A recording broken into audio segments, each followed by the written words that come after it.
એમને તો માત્ર સાહેબને પીવા.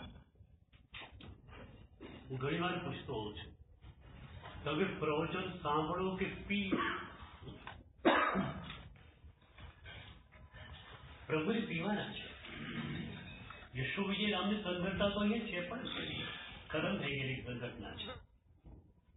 પ્રભુને પીવાના છે. અને પીવો એટલે શું થાય? એક શરાબી મયખાનામાંથી ચકાચક પીને નીકળે શરાબ, પછી એને પૂછવું નથી પડતું આપણે કે પહેલા કેટલું પીવું છે. એ લડખડાતી ચાલ કહી આપે કે ચકાચક પીને નીકળે છે. તો ઇન્દ્ર મહારાજ દેવચંદ્રજી ભગવાનને પીવા માટે બેઠા છે. દેવચંદ્રજી ભગવંતને પોતાના જ્ઞાનથી ખ્યાલ આવી ગયો કે ઇન્દ્ર પોતે અહીંયા આવે છે. ઇન્દ્ર આવે છે, ખ્યાલ આવી ગયો. પ્રવચન એ રીતે ચાલતું રહ્યું. ઇન્દ્રને પ્રભાવિત કરવાની કોઈ ઈચ્છા નહોતી. કેવા ઘટના અપ્રભાવિત માનવું. અને થોડા દિવસ પછીની એમના જીવનની એક ઘટના હતી. પ્રવચન ચાલતું હતું, પાછળ જાળી હતી, ગામડા રો પાસે જાળીમાંથી એક સાપ નીકળ્યો. સાપને પણ સાહેબનું પ્રવચન સાંભળવાની ઈચ્છા થઈ ગઈ. અને આવા સદગુરુનું સંમોહન તો કેવું હતું? હું તો છું ને પ્રભુના સંમોહનમાં પડેલો માણસ છે. પહેલી વાર પંચસૂત્ર વાંચ્યું ને, ચોથું પંચસૂત્ર, ત્યારે હું નાચી ઉઠાયો. ચોથું પંચસૂત્ર શરૂ થાય છે, સ એવં અભિપવયે સમાણે સુવિધિ ભાવો ક્રિયા ફલે છે. નૂતન દીક્ષિત સાધકને અભિપ્રવ્રજિત ત્યાં કર્યું છે. અભિવ્રજ્યા પ્રવ્રજ્યા, નાચી ઉઠેલો કે વાહ, મારી પ્રવૃત્તિ અભિવ્રજ્યા પૂર્વક છે. અભિવ્રજ્યા પરમાત્માનું પરમ સંમોહન. તમે એમના વિના એક ક્ષણ લઈ ન શકો, પણ એમાંથી પ્રવ્રજ્યા તમને મળે છે. પછી પ્રભુના માર્ગ પર અનાયાસ તમે દોડવા લાગો છો. અભિવ્રજ્યા. આનંદ ઘનજી ભગવંતે કહ્યું છે, આનંદ ઘન બીન પ્રાણ ન રહત છીન કોટી જતન કરી દી. પ્રભુ કરોડો પ્રયત્નો કરું તો પણ તારા વિના કોઈ એક ક્ષણ રહી શકું એમ નથી. પ્રભુનું સંમોહન માણ્યું છે, સદગુરુનું સંમોહન માણ્યું છે. હરિભદ્રાચાર્યના સંમોહનમાં પડેલો હું છું. દેવચંદ્રજીના સંમોહનમાં પડેલો હું. તો સાપરે પણ સદગુરુનું સંમોહન પાટ ઉપર ચડ્યો. સાહેબના ખોળા ઉપર આરામથી બેસી ગયો. સાહેબ જુએ છે, સાહેબ તો જુએ. સાહેબ તો ગરદાથી અપ્રભાવિત હતા. સાંભળનારા કેવા હશે બોલો.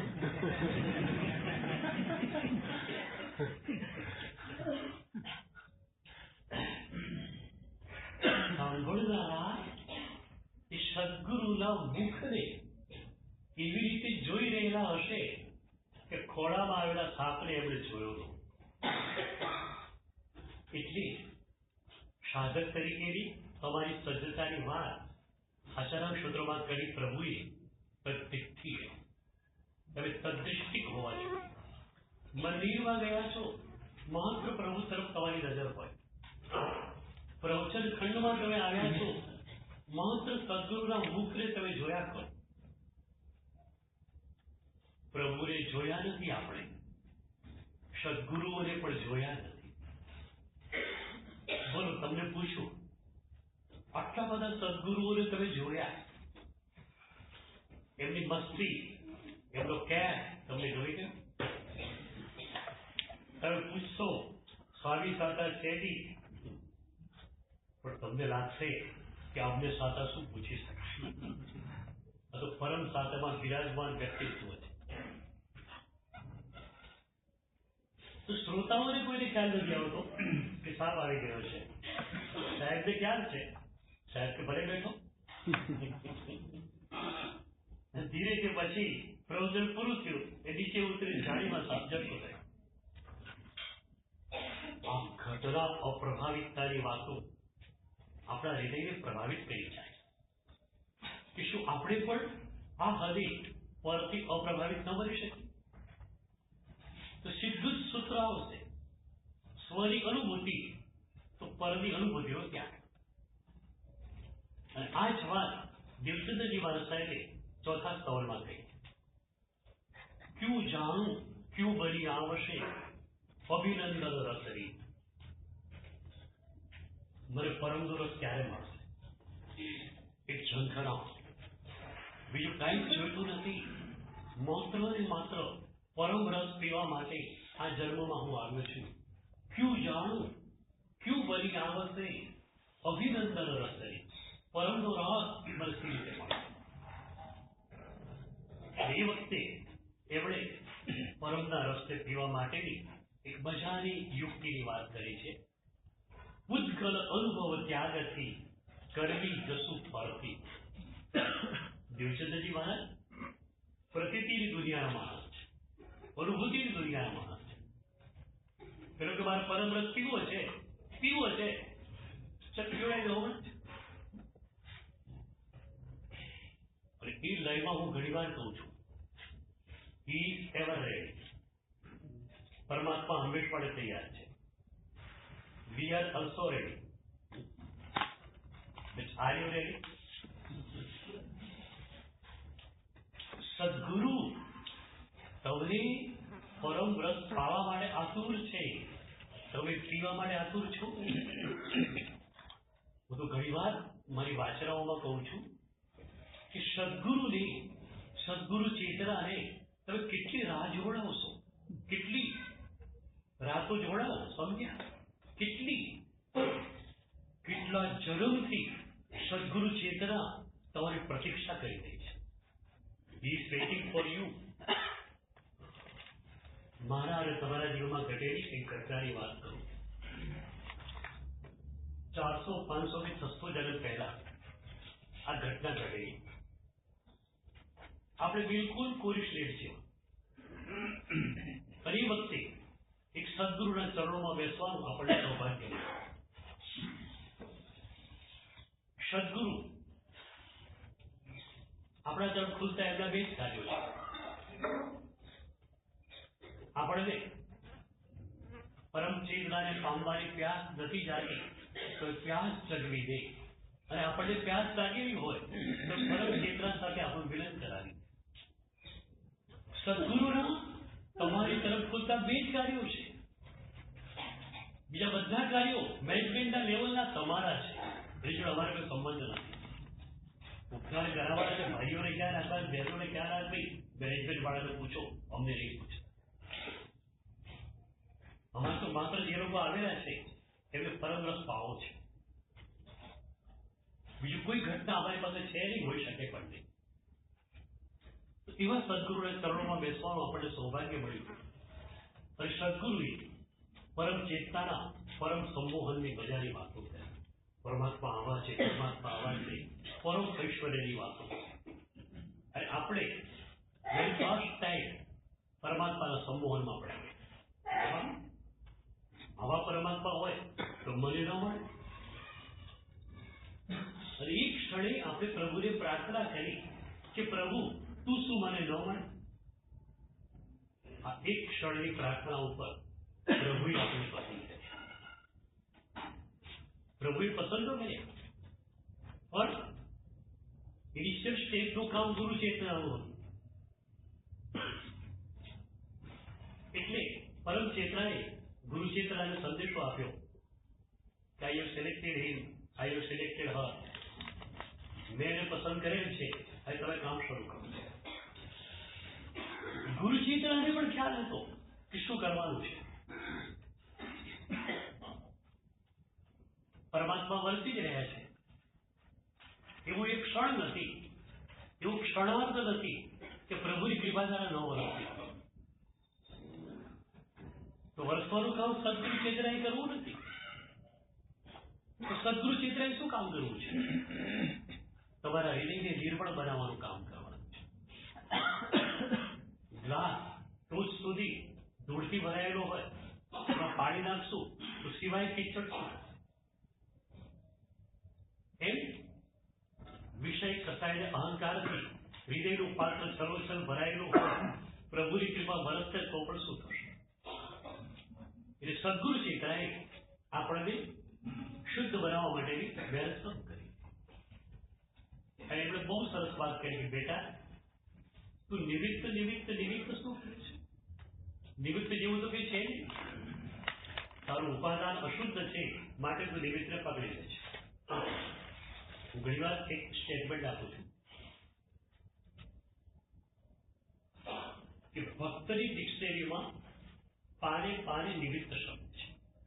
પાને પાને પ્રભુએ મને નિમિત્ત બનાવ્યો. કરિકુલમાં મારે આવવાનું હતું. સાસુરમાં શિબિર ઘોષિત થઈ ગયેલી હતી. કરિકુલ દાદાની ઈચ્છા હશે તો યશુ વિજય માત્ર નિમિત્ત. મેં સાબુતારાના શિબિરમાં કહેલું કે તમને લોકોને જ્ઞાન આપવાનું હતું તો પ્રભુ ગમે એને બોલાવીને જ્ઞાન આપી શકે.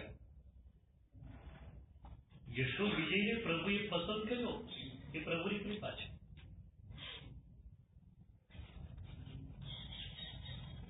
તો ભક્તની ડિક્શનરીમાં, ભક્તની વોકાબ્યુલરીમાં પાને પાને નિમિત્ત શબ્દ છે. પ્રભુએ મને પસંદ કર્યો. હું તો નાનકડું પ્રવચન આપીને સુધર્મા પીઠ પરથી ઉભો થઉં કે સંગોષ્ઠી કરીને ઉભો થઉં, મારી આંખો આંસુથી છલોછલ ભરાયેલી હોય છે. અને મારી આંખના આંસુ પ્રભુને કહેતા હોય છે, પ્રભુ તારી પાસે અઘરું સાઉન્ડ સિસ્ટમ હતી, છતાં તે મારા જેવા નાચિત માણસની સાઉન્ડ સિસ્ટમ પસંદ કરી તારો બહુ ઋણી છું. ભક્તની ડિક્શનરીમાં પાને પાને નિમિત્ત શબ્દ છે. સાધકની ડિક્શનરીમાં નિમિત્ત જેવું તો શબ્દ જ નથી. એને મને આમ કહ્યું માટે મને ગુસ્સો આવે એમ નહીં. મારું ઉપાદાન અશુદ્ધ હતું માટે ગુસ્સો આવે. ઘણી વાર હસતા હસતા કહેતો હોઉં છું કે કમજોર ઉપર છે ને સામાન્ય દિવાસળી દેખાય તો પેટ્રોલ પંપ ના દેખાય. પેટ્રોલ પંપ હતો, નો સ્મોકિંગ પ્લીઝ લખેલું. એક જણો આવ્યો, સિગરેટ પીવાનો તરત લાગ્યો, દિવાસળી સળગાવી અને સિગરેટ સળગાવીને દિવાસળી ફેંકી દીધી અને આખો પેટ્રોલ પંપ ભડકે પડ્યો. જરૂર પેટ્રોલ પંપ ભડકે પડ્યો દિવાસળીને કારણે, પણ એમાં દિવાસળી દેખાડી તમે પેટ્રોલ પંપ દેખાડો કરો? પાણી ભરેલું હોય જ હોય તો કોઈ માણસ બાકસતા બાકસ લઈને જાય અને હળક દિવાળી ઠોક ઠોક ખરી અંદર શું થાય? તમે પાણી ભરેલું હોય થઈ જાવ. અમારે દિવાસળી શું કરશે? તમને આપણે બદલાવવું પડશે. અમે લોકો ઘણી વાર ઘણા હાઈવે પર વિચાર કરતા હોઈએ ઓઇલ ટેન્કરો ઘણા મળે અને એમાં પાછળ લખેલું હાઈલી ઇન્ફ્લેમેબલ, અત્યંત જ્વલનશીલ. મને એકવાર વિચાર આવ્યો કે ઘણા માણસો એવા હોય વાત વાત પર ગુસ્સે થનારા હોય. એ બધું કેમ છો મજામાં? કેમ તને શું લાગે છે? મજામાં એવું લાગે છે. તો આવા માણસોએ સ્પીકર ન લગાડવું જોઈએ. હાઈલી ઇન્ફ્લેમેબલ, અત્યંત જ્વલનશીલ છે. તે દિવાસળી ચાલશે તો ભડકો થવાનું છે. તો સદગુરુ ચેતનાએ આપણને કહ્યું કે બેટા તું નિમિત્ત નિમિત્ત નિમિત્ત શું કરે છે? નિમિત્ત જેવું બી છે નહીં. તારા ઉપાદાનની અશુદ્ધિ છે માટે નિમિત્તને પકડી લે છે. આપણે સુધારી પડશે. બહાર ગયા નિમિત્તોની દુનિયામાં ફરી નિમિત્તને પકડ્યું, ફરી વિષય કસાયમાં ગયા, ફરી સદગુરુ પાસે આવ્યા. સદગુરુ એટલા જ પ્રેમથી પાછું કહ્યું, બેટા મેં તને ના પાડેલી, કેમ તું નિમિત્તમાં જાય છે? નિમિત્ત જેવું કઈ છે નહીં. 400, 500, 600 જન્મથી આ ગુરુ ચેતના આપણા ઉપર કામ કરી રહી છે. હજુ સુધી આપણે ગુરુ ચેતનાને મોકો નથી આપ્યો. ગુરુ ચેતનાની વાત એક ક્ષણો પ્રતિ સ્વીકારી બહાર ગયા નિમિત્તોની દુનિયામાં ગુરુ ચેતનાને ભૂલી ગયા. પણ ગુરુ ચેતનાની કરુણાનો વિચાર તો કરો. કેવી અસીમ કરુણા. 600 જન્મ થઈ ગયા. એટલા જ પ્રેમથી આપણને તેને બેટા નિમિત્તમાં નથી જવાનું. દીકરી હોય નાનકડી 5 વર્ષની શરદી થઈ ગઈ, મમ્મા પાસે આવી. મમ્મા શરદી થઈ ગઈ. મમ્માએ સારી રોટી ખીચડી આપી, વિક્સ પેપર ઘસી આપ્યું. પછી મમ્માને યાદ આવ્યું ત્યારે આઈસ કેન્ડી ખાવાનો શોખ બહુ છે. જો બેટા આજે આઈસ કેન્ડી નહીં ખાતી હોય, પેલી કલાક બાર રેડી થઈ ગઈ અને આઈસ કેન્ડી વાળાની ઘંટડી ગમડાઈ, દોડતી ગઈ, આઈસ કેન્ડી ખાધી. ફરી શરદી શરૂ, મમ્મા શરદી થઈ ગઈ. ફરીથી વિક્સ પેપર ઘસે. બેટા તે આઈસ કેન્ડી ખાધી નહીં રે, ના પાડી દીધું તો હવે આવતીકાલે નહીં ખાતી હો. નહીં મમ્મા નહીં ખાવ. બીજો દિવસ રેડી થઈ ગઈ, આઈસ કેન્ડી વાળો આવી ગયો તો આઈસ કેન્ડી ખાધી. 4-5 દિવસ આવું થાય ને લગાતાર, તમે તમારી બેબી જીવી નાખો. શું માની છે આ ગુરુ ચેતના? 600 જન્મ થયા, કદાચ હજાર જન્મ થયા. એ જ પ્યારથી, એ જ વાત્સલ્યથી આપણી કેર લઈ રહી છે. તો એ સદગુરુ ચેતના તમારી રાહ જોઈ રહી છે. He is waiting for you. તો સદગુરુ ચેતનાને કેટલી રાહ જોડાવું? મારે તમને પૂછવું છે. કેટલી રાહ તો જોડાવી, પણ કેટલી રાહ જોડાવી છે? તો નક્કી કરો કંઈક કરવું છે. સ્વાનુભૂતિ શબ્દ તો મજાનો છે, શબ્દ ગમી પણ ગયા. હવે એ સ્વાનુભૂતિની યાત્રા આપણે શરૂ કરવી છે. દેવચંદ્રજી મહારાજ સાહેબ કેવા ઘટનાથી અપ્રભાવિત, તમને વાત તો ગમતી હતી. ઈચ્છા થાય ભાઈ, ઈચ્છા થાય કે ભલે પણ આવી ઘટના અપ્રભાવિતતા મળે તો હું એ વાત કહેતો હતો કે અભિવ્રજ્યા એટલે પરમાત્માનું પરમ સંબોધન. પણ એ પરમાત્માનું પરમ સંબોધન આવ્યું ને પછી શું થાય? તમે એના વિના રહી ના શકો અને પ્રવૃત્તિ આવી. અને એ વાત કુલના સૌનો માનવી જે માણસને થઈ, મિલિયા ગુણ કલિયા પછી રે લાલ વિછુરત જાય પ્રાણ. આ અભિવ્રજ્યાની વાત છે. મિલિયા પરમાત્મા મળ્યા, પરમાત્માનો આજ્ઞા ધર્મ મળ્યો, પછી એ આજ્ઞા ધર્મના મૂળો સમજાય. હવે વિછુરત જાય. બોલો તમને પૂછું, આજ્ઞા ધર્મ મળી ગયો છે, બીજું ચરણ ગુણ કલનનું આવશે. ગુણ કલનનું ચરણ ક્યારે આવશે? એ આજ્ઞા ધર્મને તમે શીખ્યો. ઈર્ય સમિતિને લગાતાર 10 વર્ષ સુધી તમે ગોઠેલી હોય તો ઈર્ય સમિતિના પાલનથી કયા કયા લાભો થાય એ તમે કહીશો. એવા કેટલા સાધકો મળે કે જેમણે ઈર્યાને લગાતાર 10 વર્ષ સુધી ગોઠેલી હોય. આજની દુનિયામાં જે દિગ્ગજ સંગીતકારો થયા તેમણે પોતાની કેફેટમાં કહ્યું છે કે અમે લોકોએ સારેગમ પધરીના 7 સુરોને એક સાને 10 વર્ષ સુધી ગોઠ્યો છે. ભીમસેન જોશીને અનુરાધા પૌડવાલે પૂછેલું કે બધા દિગ્ગજ સંગીતકારો પોતાના નામની પાછળ એક રાગનું સર્જન કરીને જતા હોય છે. તમે પણ બહુ મોટા સંગીતકાર છો, તમે કયા રાગનું સર્જન કર્યું? और ये वक्त भीमसेन जोशी कहे छे, बेटी राग के सृजन की बात क्या करती है, हम तो सांस से रेत तक भी नहीं पहुंचे.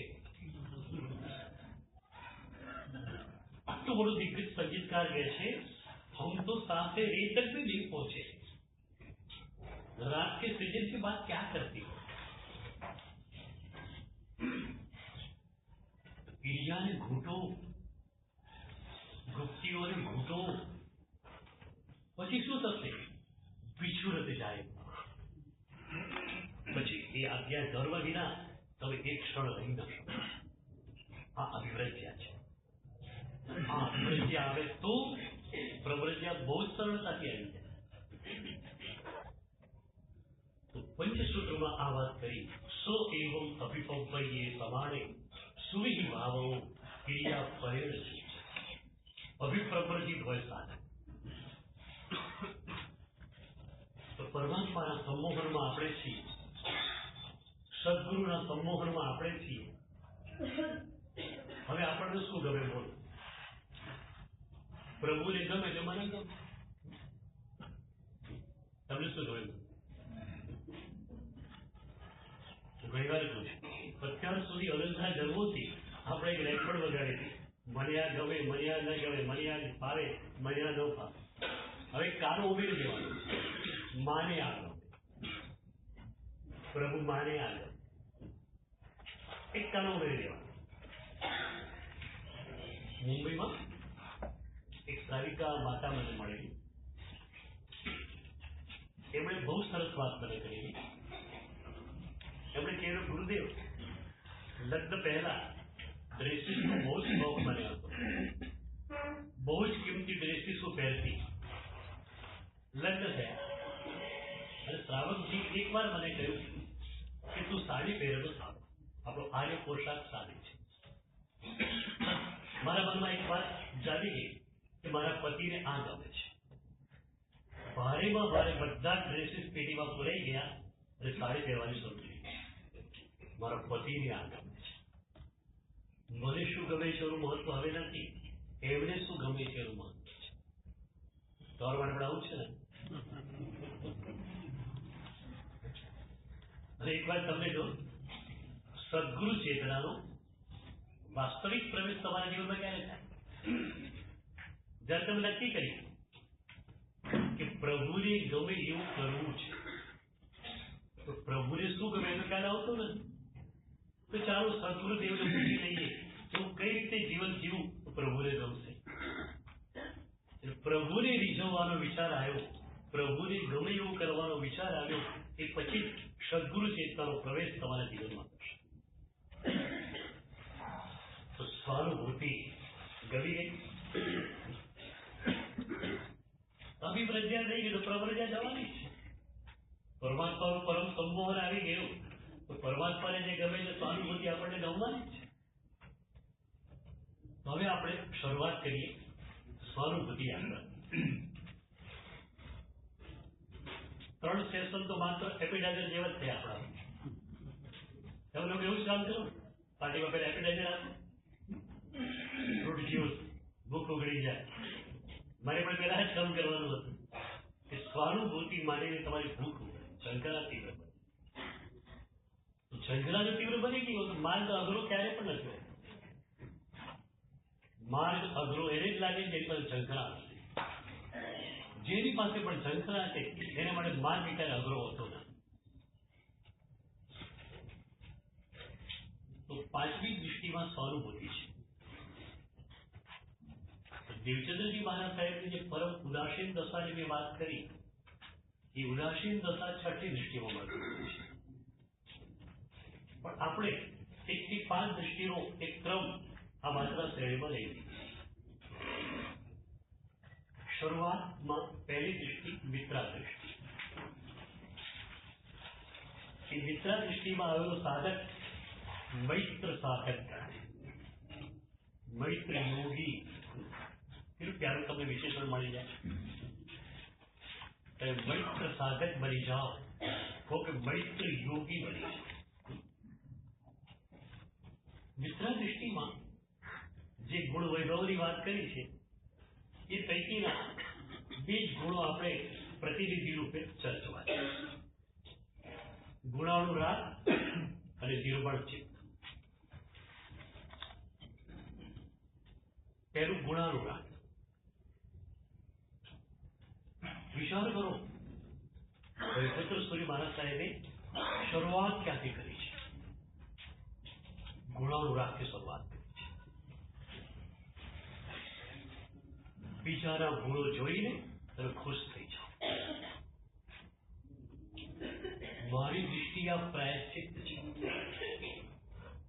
પરંતુ જન્મોની અંદર બીજાના દોષો જ જોયા છે આપણે, અને આપણા ગુણો નહોતા એને વધારી ચડાવીને આપણે બીજાને સારું એનું પ્રાયશ્ચિતતા કે બીજાના ગુણોને આપણે જોવા લાગે. ઘણા લોકો કહેતા હોય સાહેબ બીજામાં દોષ છે તો દેખાય છે. હું જવાબ એ આપું છું કે સામેની વ્યક્તિમાં દોષ છે માટે તમને દેખાય છે એ વાત ખોટી છે. તમારી પાસે દોષ દૃષ્ટિ છે માટે તમને દોષ છે. ગ્લાસમાં ડાઘ હશે તો મને ફરસ પર બી ડાઘ દેખાવાના છે, તમારા બધાના કપડા ઉપર બી ડાઘ દેખાવાના છે. ફરસ દોડાવવાની જરૂર નથી, મારે ચશ્માના ગ્લાસ સાફ કરવાની જરૂર.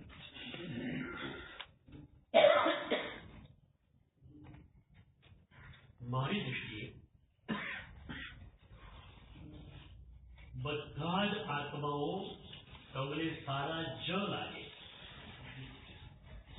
અને માત્ર તમારી જાત તમને નબળી લાગે ત્યારે તમે યોગ સાધનામાં પ્રવેશ કરશો. જ્યાં સુધી હું સારો છું અને બીજા ખરાબ છે, આ ભૂમિકા આ મનોભૂમિકા તમારી પાસે હોય ત્યાં સુધી યોગ સાધનાના સપના પણ જોઈ શકાય. બીજા બધા જ સારા જ છે, ખરાબ હોય તો માત્ર એક હું છું. શ્રીપાલ મહારાજા પાસે સ્વાનુભૂતિ હતી, એના કારણે ધવલ શેઠને પણ તે સારા માની શક્યા છે. શ્રીપાલ રાસમાં આવે કે ધવલ શેઠને પૂરવા માટે જેલમાં રાત સેવકો લઈ જતા હોય, શ્રીપાલ મહારાજ એમને છોડાવે કે મારા ઉપકારી છે, છોડી દો. હું ઘણી વાર મારા પ્રવચનોમાં પૂછું કે ધવલ શેઠે શ્રીપાલ ઉપર કયો ઉપકાર કર્યો? લોકો એક જ વાત કરે કે એમના વાળમાં બેસીને જાય ના. હું કોઈ ચલો ઓકે એ વાત સ્વીકારી લીધી. બીજું શું કર્યું? બીજું કયો ઉપકાર કર્યો? બહુ જ ઊંડી અને બહુ મજાની વાત છે. શ્રીપાલ મહારાજાના મનમાં એક વાત ભીતર ચૂભતી હતી કે સ્વાનુભૂતિ સમ્યક દર્શન આ જન્મમાં મને મળેલું હોવું જ છે, પણ મને સમ્યક દર્શન મળ્યું છે કે નથી મળ્યું એનો ખ્યાલ તો કોઈ જ્ઞાની ગુરુ નહીં આવી શકે. જ્ઞાની ગુરુ અત્યારે છે નહીં, અને સ્વાનુભૂતિ મને થઈ છે કે નથી તે મારે જાણવું છે, મારે શું કરવું છે. ત્યારે એમને ખ્યાલ આવ્યો કે સ્વભાવ જેનો પ્રગાઢ હોય એની પાસે સ્વાનુભૂતિ હોય એવું માની શકાય. સમ્યક દિવ્ય અનુકંપાને આસ્તિક્ય, આ સમ્યક બના 5 લક્ષણો. હવે એમને થયું કે મારામાં સ્વભાવ પ્રગાઢ રીતે છે કે એની ખબર મને શું પડે. અને એમાં ધવલ શેઠે એમને દરિયામાં ફેંકી દીધા. કાંઠે આવી પણ ગયા. રાજાને અધિકારી તરીકે નિયુક્ત થયા. ધવલ શેઠ ફરતા ફરતા ત્યાં આવે. શ્રીપાળ જે અધિકારી રૂપે બેઠે જુએ, પેટ વસ્તીઓ જ રીડાય. હા ક્યાંથી આવી ગયું અહીંયા? દરિયામાં ફેંકેલું છે. પણ એ વખતે શ્રીપાળજીના આંખમાં લલાટતો શિષ્યો પણ પૂછતો એટલો બધો અનુરાગ થાય છે કે વાહ, આ તો મારા ગુરુ છે, મારા પરીક્ષક છે. મારામાં સ્વભાવ છે કે નહીં એની પરીક્ષા એમણે કરી, અમારા ગુરુ છે. તો શ્રીપાળજીએ ધવલ શેઠને પોતાના ગુરુ તરીકે માન્યા છે. હું એકથી પણ આગળની વાત વિચારું છું કે ખરેખર શ્રીપાળજીની મનોભૂમિકા કઈ હોવી જોઈએ. આમાં તો શ્રીપાળજીએ બહુ મોટું કામ કર્યું ન કહેવાય. ધવલ શેઠે દેખીતું કામ કર્યું છે શ્રીપાળના સ્વભાવને ચકાસવાનું. અને તો એ રીતે શ્રીપાળજી ધવળજીને ગુરુ તરીકે માને એમાં કોઈ મોટી વાત નથી. ઊંડી વાત એ છે કે શ્રીપાળજીમાં રેવરન્સ ફોર ધ લાઇટ, ચેતના પ્રત્યેનો સમાગમ છે. જ્યાં ચેતના ત્યાં સમાગમ. ધવલ શેઠમાં રહેલી નિર્ગુણ ચેતનાને શ્રીપાળજી નમી રહ્યા છે. તમે લોકો નવું સિદ્ધાંત બોલો. ભૂતકાળમાં સિદ્ધ ભગવંતો થઈ ગયા, તમારો નમસ્કાર. વર્તમાન કાળમાં મહાવીરમાંથી સિદ્ધ ભગવંતો થાય, તમારો નમસ્કાર. ભવિષ્યમાં જે સિદ્ધ ભગવંતો થવાના છે એને નમસ્કાર કરો તમારે. આ બધા જ ભવિષ્યમાં થનારા સિદ્ધ ભગવંતો, એમને વંદન કર્યા ઝૂકીને. ક્યારે ભૂતકાળના સિદ્ધ ભગવંતોને તમે નમન કરો, વર્તમાન કાળમાં સિદ્ધિ પદને પામનારને તમે નમન કરો, તો ભવિષ્યમાં સિદ્ધિ પદને પામનાર એમને નમન નહીં કરો? તમને શું ખ્યાલ છે કે આ વ્યક્તિ વહેલી મોક્ષે જવાની છે કે મોડી મોક્ષે જવાની છે? તમારા કરતા વહેલી મોક્ષે જવાની હોય તો શ્રીપાલજીમાં રેવરન્સ ફોર ધ લાઈફ, ચેતના પ્રત્યેનું સમાધાન. આપણા યુગના સાધના મનીષી પરમ તારક ગુરુદેવ પન્યાસ પતંજલિ માસ્ટર કહેતા કે જીવ સત્તા પ્રત્યેનો અનાદર એ ચીર સત્તા પ્રત્યેનો અનાદર. તમે એક વ્યક્તિનો તિરસ્કાર કરો છો ત્યારે એ વ્યક્તિનો તિરસ્કાર નથી કરતા, પ્રભુ સત્તાનો તિરસ્કાર કરો છો. બોલે સાદો સવાલ તમને પૂછું, પ્રભુ તમને ગમે? પ્રભુ ગમે?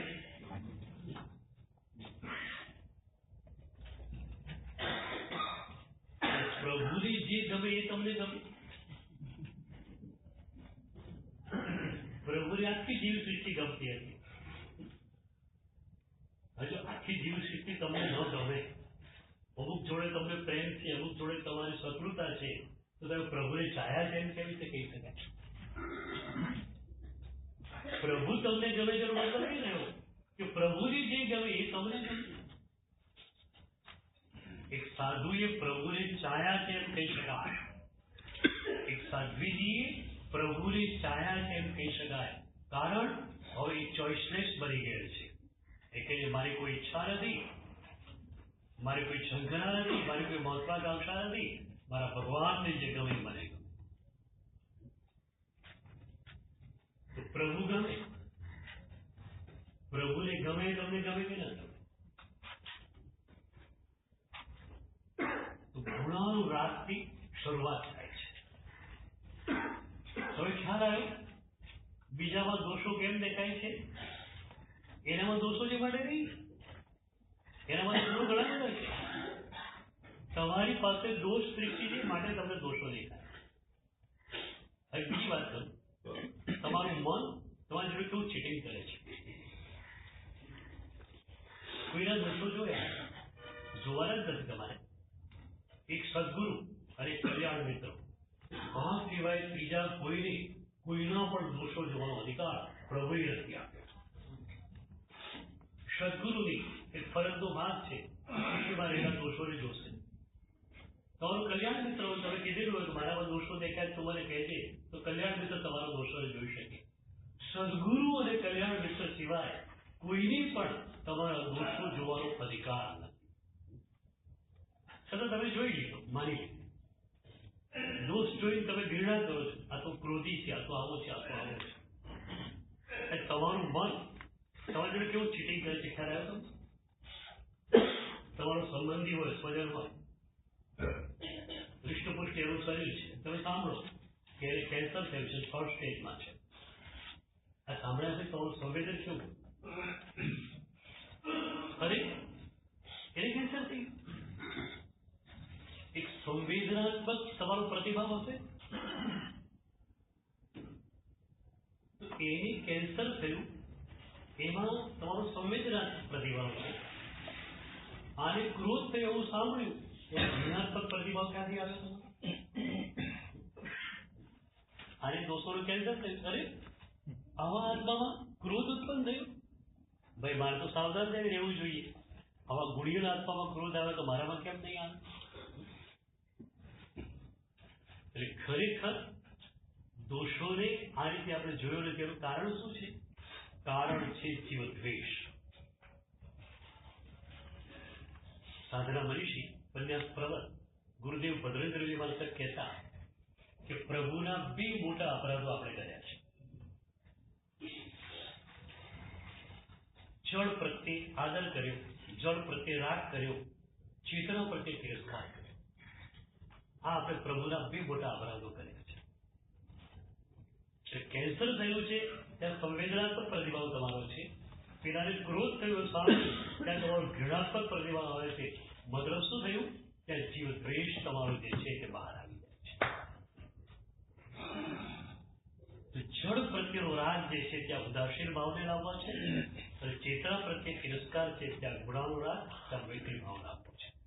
એટલે એ ગુણાનુરાગથી, એ મિત્રતાથી પહેલી દૃષ્ટિને શરૂઆત કરે છે. હું ઘણી વાર કહું છું કે તમારા વિઝનમાં તકલીફ છે.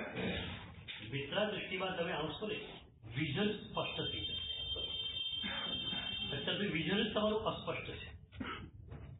બોલો, ગુલાબ અને કાંટા સાથે હોય કે સાથે જ હોય? તમે કાંટાનો ગુલાબ જોશો, ગુલાબના કાંટા જોશો, ગુલાબના કાંટા જોશો શું થશે? અરે આટલો સુંદર ગુલાબ, કોમળ એને કાંટાને ભોગવવું પડે છે. અને કાંટામાં ગુલાબને જોશો તો વાહ, સર્જન હાલની લીલા કેવી છે. હવે તીક્ષ્ણ ભોગાય એવા કાંટામાં પણ ગુલાબ કેમ વાત એ નહીં કે છે. ફરક ક્યાં પડ્યો તમારા વિઝનમાં? હવે અનાદિની સંજ્ઞાને કારણે આપણું મન એવું ખોટું પ્રભાવિત થઈ ગયું છે કે આપણને માત્ર ને માત્ર જે છે તે ગુલાબમાં કાંટા દેખાય. હમણાં બનીને ઘટના તમને કહું. મુંબઈમાં એક ભાઈએ સોળભટ્ટું કરેલું, પર્યુષણના પારણે એનું પારણું હતું. પત્રિકા છપાઈ ગઈ, બધે મોકલાઈ ગઈ સ્વજનોને કે પારણામાં પધારજો. પાલનપુરમાં એક સંબંધી હતું, ત્યાં પણ પત્રિકા પહોંચી ગઈ. એ સંબંધી જોયું પારણા પાંચમનું પારણું છે સોળભટ્ટાનું. પારણા પાંચમના તો જવાનો મતલબ નથી, સંવત્સરી પર્વ દોડીને જવાય નહીં. ત્યાં મારા સાહેબનું ચોમાસું છે તો પાંચમના પારણું, વરઘોડો, છઠના ચૈત્ય પરિપાટી, સાતમના તપસ્વીનું બહુમાન, આ એક પછી એક પ્રોગ્રામો હતા. તો વિચાર્યું કે અઠવાડિયા પછી મુંબઈ જવું છે ત્યારે ભાઈની સાતા પૂછતો આવશે. અઠવાડિયા બદલે 10 દિવસ થઈ ગયા. 10 દિવસ પછી એ ભાઈ પાલનપુર વાળો મુંબઈ ગયો. પેલા ભાઈને કહી દેતા રાતના 10 વાગી ગયા. રાતના 10 વાગે પેલા ભાઈને ત્યાં સોળભટ્ટાની સાતા પૂછવા માટે એ જાય છે. સોળભટ્ટા વાળું પારણું થઈ ગયું, રૂટીન લાઈફ ચાલુ થઈ ગઈ. રોજ રાત્રે 9:30 પોણા 10 વાગે આવે અને આવીને ગરમ ભાખરી શાક ડાઇનિંગ ટેબલ ઉપર બેસીને ખાય. તો પારણું થઈ ગયું એટલે ભાખરી શાક રાતના ખાવાના ચાલુ થઈ ગયા હતા. રાત્રના 10 વાગે પેલો સોળભટ્ટાની સાતા પૂછવા આવે છે અને આ ગરમ ભાખરી શાક રાતના 10 વાગે ખાઈ રહે છે. બોલો, તમને પૂછ્યું તમે હો તો શું થાય? તમારા વિઝનમાં શું આવે? લ્યો, આ સોળભટ્ટું કર્યું કે લજવ્યું? એટલે સવારે નાસ્તો કર્યો હશે, રોટી દાળ શાક ભાત ટિફિનમાં તું લઈ ગયો હોય, બપોરે 2:30 વાગે ચા પીધી હશે, સાંજે સ્નેક્સ કે ફ્રૂટ્સ ખાધું હશે, રાત્રે 10 વાગે તો ખોટું ડાન્સ થઈ ગયું કે રાત્રે ગુજરી ગયું. તમને આવું દેખાય ભાઈ? આને સોળભટ્ટું કર્યું કે લજ્યું વિચાર આવી જાય. પાલનપુર વાળાનો વિશ્વાસ તમે જોશો ત્યારે નાચી ઉઠશો. પાલનપુર વાળો લિટરલી પેલાના પગમાં પડે છે. એની આસપાસની આંસુનો ધોધ વહે છે. ગળગળો થઈ ગયો, ગળે ડૂબો બાચી ગયો. એટલે ત્યાં સુધી જમવાનું પૂરું કર્યું, બધે સોફા પર બેઠા, એના ડૂબો શાંત થયો ત્યારે એને કહ્યું, વાહ, તમને ધન્યવાદ છે. જીર શાસનને ધન્યવાદ, ગુરુદેવોના પછખાણને ધન્યવાદ, તમને પણ ધન્યવાદ. તમે સવારે ચા નાસ્તો કરીને ગયા હશો, બપોરે ગરમા ગરમ રોટલી શાક ખાધા હશે ટિફિનમાંથી, બપોરે 2:30 વાગે ચાપડે પીધી હશે, 5 વાગે સ્નેક્સ ખાધું હશે, છતાં તમે રાત્રે ખાધા કરી શકતા નથી. તમે સોળભટ્ટું કર્યું. ખરેખર સદગુરુદેવને નમસ્કાર, તેમણે પછખાણ તમને આપ્યું. તમને નમસ્કાર, તમે પછખાણને જીર્યું. એ ભાઈ કહે છે તો મને તપસ્યાને ટેવ પડી છે. ચેન્નાઈ જવું હોય તો 24 અઠો હું કરી નાખું. એથી વધારે લાંબી જતો 24 અઠ હું કરી દઉં. મારા માટે સામાન્ય કહેવાય, પણ તમે 16 બધું કર્યું ત્યારે તમારા ચરણોમાં મારા સત આવી રીતે જોઈ શકાય કે મારે તમને પૂછ્યું. હજુ સુધી જોયું નથી ને આ રીતે.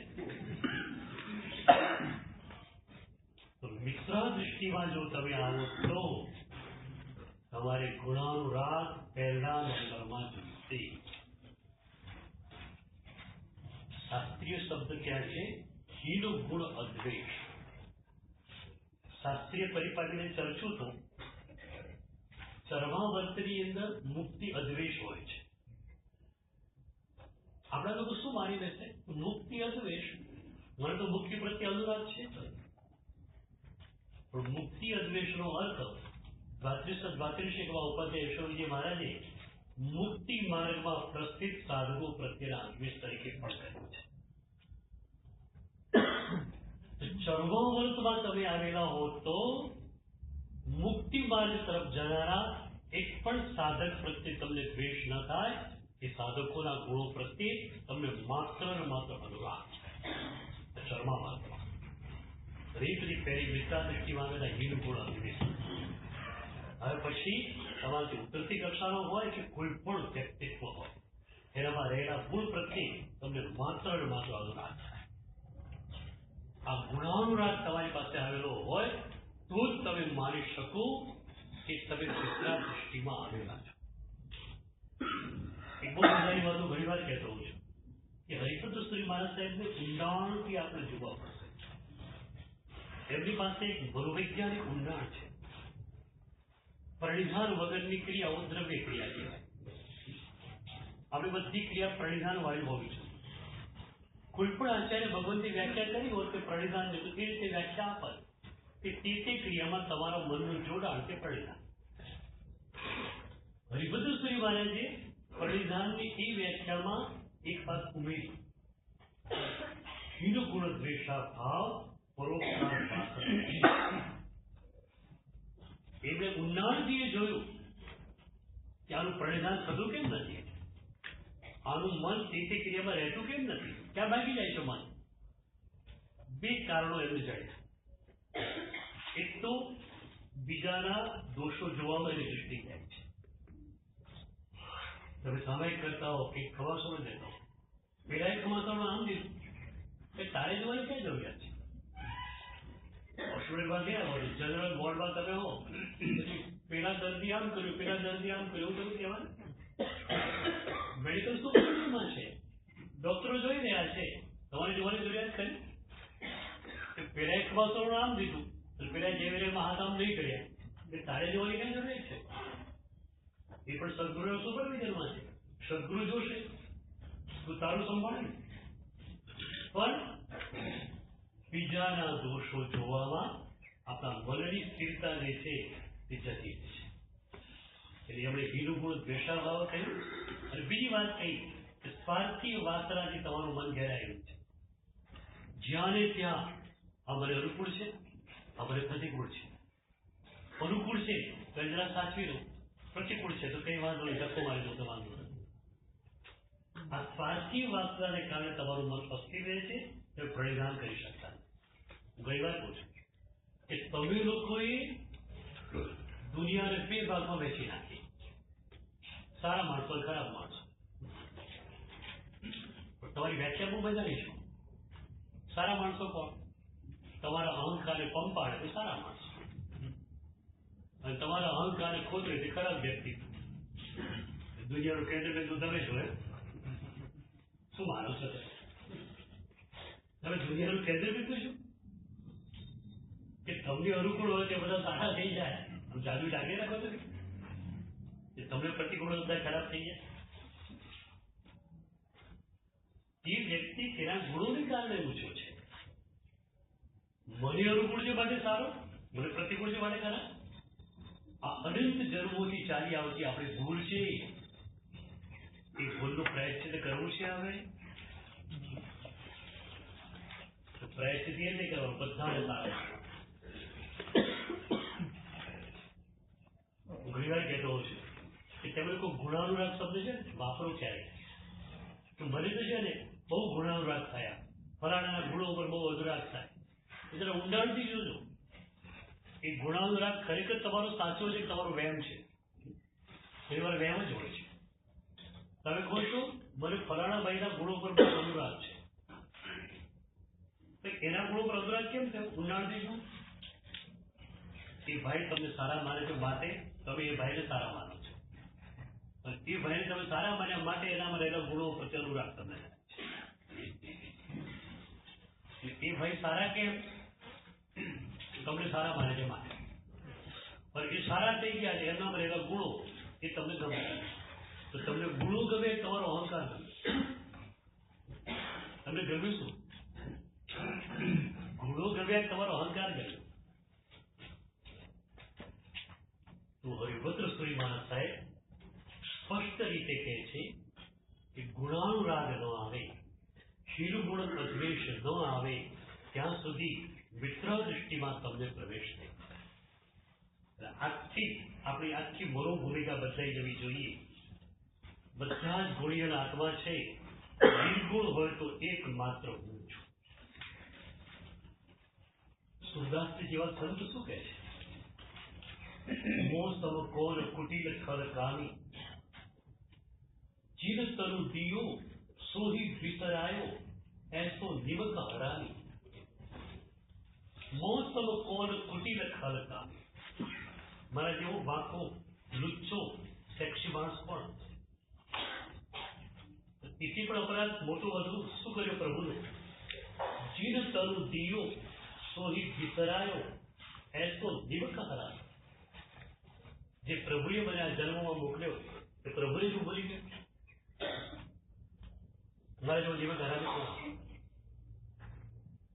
તો બધા જ જીવો તમને સારા જ લાગે અને તમારી જાત તમને ગુણહીન લાગે તો મિત્રા દૃષ્ટિમાં આપણો પ્રવેશ થશે. આમાં અઘરું લાગે છે? અઘરું લાગે છે કે બીજા બધા ગુણવાન છે, જે ગુણવાન છે એને ગુણવાન તરીકે સ્વીકારવા. આમાં અઘરું શું છે?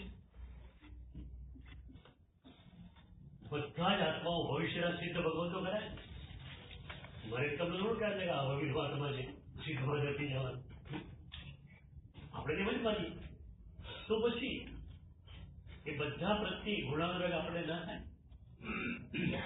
એક પદાર્થ શાસ્ત્રીય જે છે એને ભિન્ન રીતે કહું છું. આપણે ત્યાં મૈત્રી અને પ્રમોદ બાકી એ વિભાવના છે કે ક્ષત્રિય ટુ મૈત્રી, બધા જ પ્રાણીઓ પ્રત્યે મૈત્રી ભાવ અને ગુણાધિક પ્રત્યે પ્રમોદ. શાસ્ત્રીય વિભાવના થોડી આપણે આ રીતે લઈ જઈએ આ મિત્રા દૃષ્ટિ વગેરેના સંદર્ભમાં તો નવી વિભાવના આપણને મળશે. વિભાવના એ મળશે અપરિચિત વ્યક્તિત્વ પ્રત્યે મૈત્રી ભાવ, પરિચિત તમામ વ્યક્તિત્વ પ્રત્યે પ્રમોદ. જેટલા પણ પરિચિત સાધકો છે, સાધિકાઓ છે, એ બધા પ્રત્યે તત્વે પ્રમોદ ભાવ થવો જોઈએ, મૈત્રી ભાવ નહીં. એટલા માટે એ બધા જ તમને ગુણાકાર લાગે છે. હરિભદ્ર શ્રી મહારાજ મનોવૈજ્ઞાનિક આયામના આચાર્ય છે. એમણે જે વાતને પકડી છે ને બહુ જ ઊંડાણથી પકડી છે. આપણે કહી દઈએ ચોથું ઊંડાણું મળી ગયું, પાંચમું મળી ગયું. સહેલું નથી. સમ્યક દર્શન મળવું સહેલું નથી. આ ક્રમ પૂર્વક તમે ચાલશો અને એમ કરતા કરતા પાંચમી દૃષ્ટિમાં જશો ત્યારે તમે સમ્યક દર્શન મળવાનું છે. તો પાયો છે આ ગુણાનુરાગ. બે વાતો કહે છે, આમ ઘણી વાતો છે પણ પ્રતિનિધિ ગુણો રૂપે હું બે વાત લેવા માંગુ છું. ગુણાનુરાગ અને નિર્મળ છે. જીનેશુ કુશલમ છે યોગ બીજમાં એ કહે છે. પહેલી દૃષ્ટિમાં યોગ બીજો છે એમાં આ વાત નથી. જીનેશુ કુશલમ ચિત્તમ તન નમસ્કાર એ વચન. તો હું માત્ર એક નિર્મળ ચિત્તને આમાંથી લઉં છું. પ્રભુ પ્રત્યે એક ભાવ ઉભરાયો, ભક્તિ ઉભરાયો. તમે ભીના ભીના મરી ગયા. એ વિનાશને કારણે તમને નિર્મળ ચિત્ત મળ્યું. નિર્મળ ચિત્ત બહુ જ અઘરી ઘટના છે, પણ ભક્ત માટે સહેરાવત કરી કરવાના છે. પ્રભુનું દર્શન કર્યું, ભીના ભીના તમે બન્યા. હવે ભીનાશથી જાણ્યા ઉપર રાગ ક્યાંથી રહેશે? રાગ પ્રભુ ઉપર રહેશે, બીજા ઉપર રાગ ક્યાંથી? ગુસ્સો ક્યાંથી લેવાનો? મારા પ્રભુને હું ગુસ્સો કરું એ ગમે નહીં, તો હું ગુસ્સો કેમ કરી શકું? આપણે કવિ ઉષ્ણસે એક સરસ વાત લખી છે. ઉષ્ણસ કહે છે, પ્રભુ ટોટલ સરેન્ડર થવું એ તારી ભક્તિ હોય તો ટોટલ સરેન્ડરશીપ મારી પાસે નથી, સંપૂર્ણ શરણાગતિ મારી પાસે નથી, પણ મારી ભક્તિ તો તારી કરવી છે. તો હું ભક્તિ કેવી રીતે કરીશ? તો બહુ પ્યારી ગુજરાતીમાં એમણે પંક્તિ લખી છે, તમને અણગમતું ના કરીએ એ જ અમારી પ્રીતિ, એ જ અમારી ભક્તિ. પ્રભુ તમને ન ગમે એવું અમે નહીં. આ કડી યાદ રહેશે ગુજરાતી ભાષા. ગુસ્સો આવો થતો હોય તરત આ કડી યાદ આવી જાય. હું ગુસ્સો કરું મારા ભગવાનને ગમશે, મારા ભગવાનને ન ગમે મારાથી ન. તો મિત્રા દૃષ્ટિને મેળવવા માટે બે ગુણો આપણી પાસે જોઈશે: ગુણાનુરાગ અને નિર્મળ ચિત્ત. નિર્મળ ચિત્ત વિશે થોડીક વધારે વાતો કરવી છે, કારણ કે મારો પોતાનો જોગ હમણાં નિર્મળ ચિત્ત ઉપર બહુ જ છે. મને પોતાને સ્પષ્ટ રીતે લાગે છે કે આ જન્મ માત્ર અને માત્ર ઉપાદાન શુદ્ધિ માટે જો મળ્યો છે. This is the foundation bar.